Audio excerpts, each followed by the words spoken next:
আসসালামু আলাইকুম। আজকের গল্প হালুম। লিখেছেন মুনির চৌধুরী। আশরাফ মুন্সির এক চোখ কানা, কালো বলিষ্ঠ জোয়ান দেহ, সমস্ত মুখে গুটি বসন্তের ছোট ছোট গর্ত। বুদ্ধির দীপ্তিতে ভালো চোখটা সবসময়ে জ্বলছে। আশরাফ মুন্সিকে ভয় করে না, চৌধুরী বাড়িতে এমন কেউ নেই। বাড়ির বৌঝিরা আড়ালে আবডালে আশরাফ মুন্সিকে ডাকে হালুম বলে, অর্থাৎ শুধু বাঘ নয়, এ একেবারে বাঘের নির্দয় আক্রমণ। কাছারি ঘর থেকে আশরাফ মুন্সির গলা খাকর শোনা গেল। অমনি বিশ্রামরতা মুন্সির 3 ছেলের 3 বউ অদ্ভুত তৎপরতার সঙ্গে কঠিন কর্মব্যস্ততায় ছিটকে পড়ল উঠানময়। তক্তকে উঠান ছোট বউর ঝাঁটার নিতান্ত অনাবশ্যক স্পর্শে দ্বিতীয়বার মুখরিত হয়ে ওঠে। কোলের শিশুকে দড়াম করে মাটিতে শুইয়ে স্থূলকায়া মেজ বউ শীর্ণমুখী পিপের মধ্যে অর্ধেক শরীর গলিয়ে দিল মরিচ বার করতে। সুন্দরী বড় বউ শুধু নিষ্কম্প পায়ে উঠে এলো শোলার বেড়া অবধি। ফাঁক দিয়ে হরিণ চোখে একবার দূরত্বটুকুন আন্দাজ করল। তারপর মুখের কম্পিত ঘর্মবিন্দু মুছতে মুছতে শুকাতে দেয়া কাওন ধানগুলো আরও ভালো করে বিছিয়ে দিতে শুরু করে দিল। এমনকি ওদের শাশুড়ি জাহেদা বিবি পর্যন্ত উত্তেজনায় উনুনের মধ্যে একসাথেই পুড়ে দিল এক গাদা লাকড়ি। উঠানে আশরাফ মুন্সি প্রবেশ করলেন। পেছন পেছন এলো পশ্চিম বাড়ির মকিম চাচা। মুন্সি এক চোখের তীক্ষ্ণ দৃষ্টিতে সব নিরীক্ষণ করলেন কিছুক্ষণ। তীব্র সন্ধানী আলোর মতো সে চোখ যেন সমস্ত উঠান তন্ন তন্ন করে দেখল কোথাও কোনো খুঁত আছে কিনা, কোথাও কেউ আকামা বসে আছে কিনা। আশরাফ মুন্সি সব পারে, কিন্তু ওই কুড়েমি বরদাস্ত করা তার পক্ষে অসম্ভব। এই বাড়ির ভাত গিলতে হলে কাজ করতে হবে, শুধু কাজ আর কাজ। মুন্সি তাহলেই খুশি। কিন্তু কাজের এত নিখুঁত প্রমাণ পাওয়া সত্ত্বেও আশরাফ মুন্সি খুশি হলো কিনা বোঝা গেল না। কোনোদিনই সেটা বোঝা যায় না।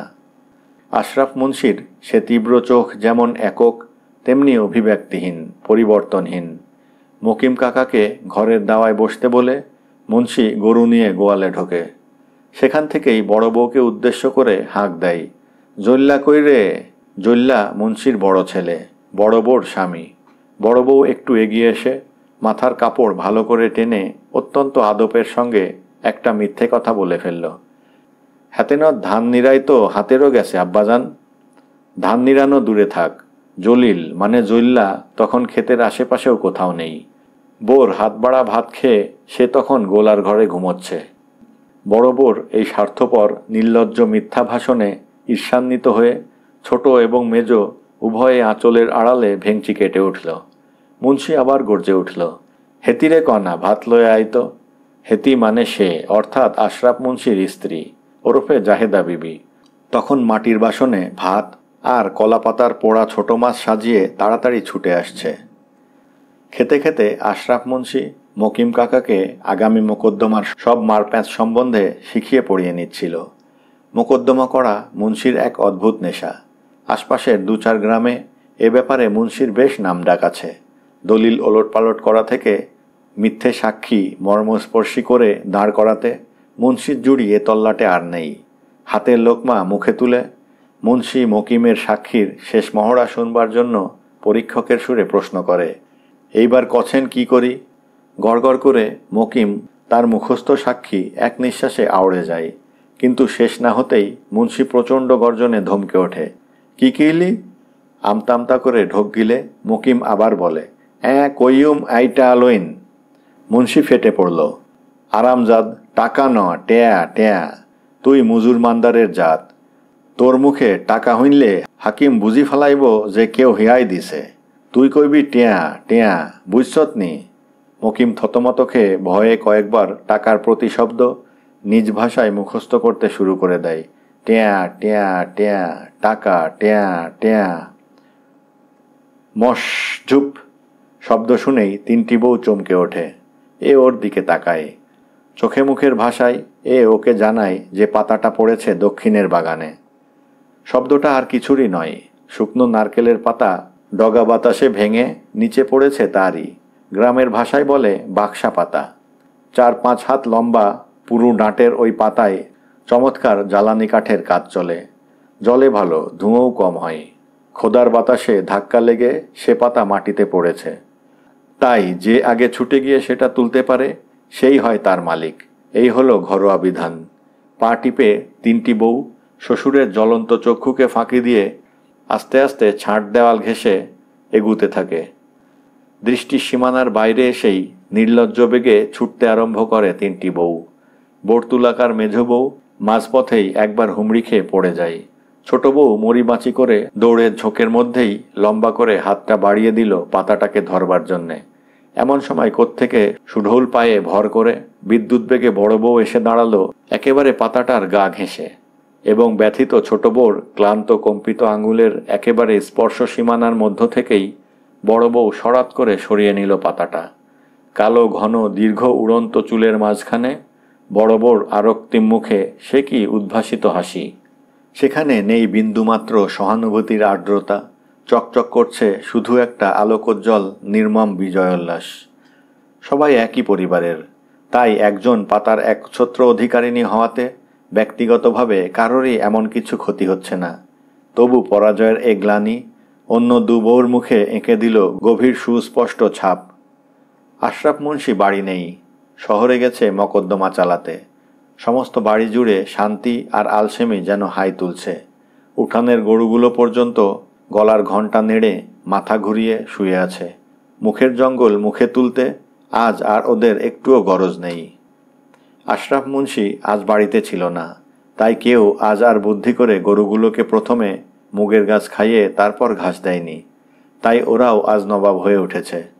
মানুষের মতো গরুও খুব খিদের সময় যা সামনে পেত তাই চিবাত। এমনি করে মুগের জঙ্গল তৃপ্তির সঙ্গে খেত। কিন্তু এখন ওরা জঙ্গল কিছুতেই মুখে তুলবে না। এই নরম কচি ঠান্ডা ঘাস তুলতুলে সবুজ। ঘরের দাওয়ায় বসে ছোট বউ মেজ বউর ছেলেকে চুম দিয়ে কাঁদাচ্ছে।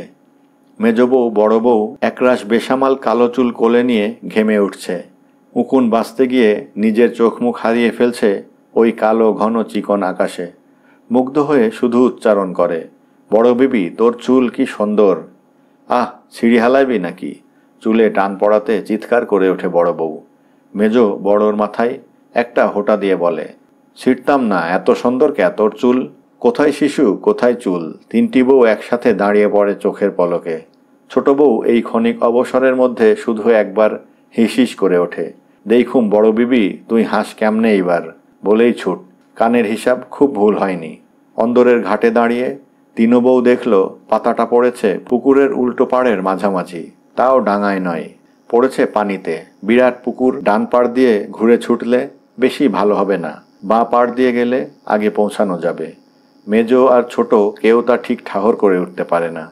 বড় বউ স্থির গভীর চোখ মেলে ভাসমান পাতাটাকে শুধু দেখছে। আচমকা ছুটল ছোট বউ দক্ষিণ পাড় ধরে। মেজ অমনি নিল উত্তরের পথ।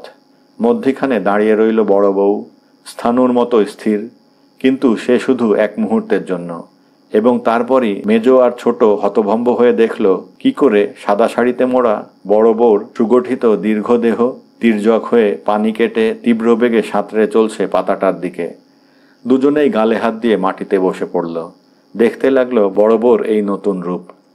দুহাত দিয়ে পাতাটাকে ঠেলতে ঠেলতে বড় বউ ফিরছে বিজয় গৌরবে। পানিতে ঢেউয়ের তালে তালে লাথি মারছে আর মাঝে মাঝে মুখ পুরে পানি দিয়ে ওপরের দিকে ফোয়ারার মতো করে ছুঁড়ছে, ঠিক যেন একটা সাদা খুদে তিমি মাছ। এমন সময় হঠাৎ যেন ককড়াত ককড়াত করে আকাশ ভেঙে বাজ পড়ল। দক্ষিণ পাড় থেকে ছোট বউ একটা আতঙ্কিত বিভৎস চিৎকার করে উঠল, হালুম! বড় বউ পাড়ের দিকে তাকিয়েই দেখল পশ্চিম পাড়ের আনারস ঝোপের ফাঁকে একটা নিকষ কালো মুখ, কাঁচা পাকা দাড়িতে ঢাকা, আর লকলকে কাটা পাতার ফাঁক দিয়ে সে মুখের শুধু একটা চোখ স্থির হয়ে জ্বলছে। বড় বউর মনে হলো তার হাত পা ঠান্ডা হয়ে আসছে, আর পানির নিচের মাটি থেকে কি একটা যেন ক্রমশ তাকে কেবল টানছে। ঠিক সেই মুহূর্তে হঠাৎ পুকুরের চারপাড় কাঁপিয়ে নারকেল সুপারির বাগানের স্তব্ধতাকে বিদীর্ণ করে প্রতিধ্বনিত হয়ে উঠল একটা বিকট বিস্ফারিত অট্টহাসি। চোখটা নেচে উঠল, দাড়ি দুলে উঠল। আশরাফ মুন্সি ঝোপের আড়াল থেকে বেরিয়ে এসেও ক্রমাগত হাসির তোড়ে অট্টহাসিতে ভেঙে পড়ছে। তারপর একটু সামলে বগলের হরেক রকমের পুটলিগুলো দুহাতে উঁচু করে ধরে দরাজ গলায় হাঁক দিল, নিবি নিবি, জলদি করে আয়, তোগুলোই ফুল তেল আনছি, রঙ্গ সাবান আনছি, চুড়ি আনছি, নিবি তো, জলদি করি আয়। আশরাফ মুন্সি মোকদ্দমায় জিতেছে এবং সেই খুশিতে 10 ক্রোশ পথ এক হাঁটাতেই পাড়ি দিয়ে এত তাড়াতাড়ি ফিরে এসেছে। ব্যাপারটা চোখের পলকে পরিষ্কার হয়ে আসতেই কিছুক্ষণ আগের ভীতস্তম্ভিত 3টি বউই নতুন আলো, নতুন প্রাণ পেল। ছুটতে শুরু করলো 3 জন পশ্চিম পাড়ের আনারস ঝোপের দিকে, 2 জন ডাঙায় দৌড়ে, 1 জন পানিতে সাঁতরে। আর পরিত্যক্ত বাক্সা পাতাটা তরঙ্গায়িত পুকুরের মাঝখানে তখন ভাসছে অত্যন্ত করুণভাবে। ধন্যবাদ।